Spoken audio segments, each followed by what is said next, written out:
Өмнөг аймгийн засаг даргын хамгийн газраас захим өмнөг хувь гэдэг зорилтыг дэвшүүлсэн. Тэр хувийн бүх үйлчлэгийг захимаар авах боломжгүй. Гэхдээ үүнд шилжгэд, иргэд, хэрэглэгчид хэр бэлэн байна вэ? Үйлчлэгээ хүргэх боловсон хүчин хэр сайн бэлтгэгдсэн бэ гэдэг асуултууд орон нутгад тулгамдж байна. Захим шилжилтийг хийхэд төрийн байгууллагууд яаж оролцох юм бэ гэдэг оролцоогоо их тодорхойлъё гэж бодсон. Бид нар ер нь одоо сайн асууж байна л бид нар одоо төрийн байгууллагын одоо бид нар ингээд захим шилжилтэнд бэлэн байна уу гэдэг.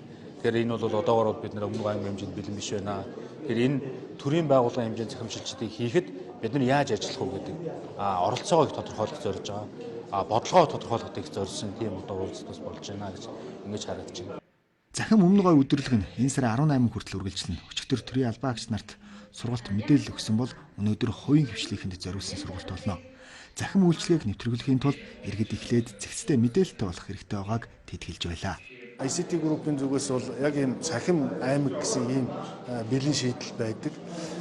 ICT группийн захим аймаг одоо шийдлийн хүрээнд төрийн үйлчлэгээ бол яг төрийнхөө захимжилтаар явагдаж байдаг бол бид нар хувийн хвшил одоо нийгмийн нийт хэрэглэгчид гэдэг ч юм уу энэ чиглэлд зориулсан төрөл бүрийн захим шийдлүүд бэлэн байдаг. Одоо үүлэн технологи гэдэг ч юм уу, блокчейн гэдэг ч юм уу. За тэгээд ICT группийн технологийн одоо стратегийн гол чиглэлүүд болох одоо боловсролын чиглэл, эрүүл мэндийн чиглэл, уул уурхайн чиглэл гээд энэ чиглэлүүдэд бол яг ICT групп бэлэн шийдлүүдтэй. Энэ шийдлүүдээ бол хэрэгжүүлэхэд бэлэн байгаа.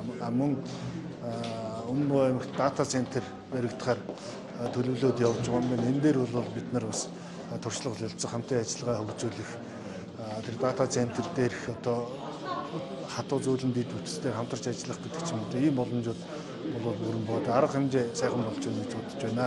Манай энэ удаагийн арга хэмжээнд бас нэг маш чухал онцлог зүйл бол бид Улаанбаатар хотод одоо хурц очиж сурах боломжгүй аймагт үйл ажиллагаа явуулж байгаа байгууллагын мэдээлэл технологийн ажилтнуудад зориулсан Active Director Domain Control мэдээллийн аюулгүй байдал гэдэг сургалтыг одоо сертификатжуулах сургалтыг 2 өдөр аймгийн 37 IT инженерүүдэд зориулж явуулна. Энэ бол биднэрт одоо Infosoft компанийн хувьд 15 жилийнхаа түүхэнд анх удаага орон нутагт ирж гэж олон инженерүүдэд зориулсан сургалтыг зохион байгуулж байгаа үйл явдал нь.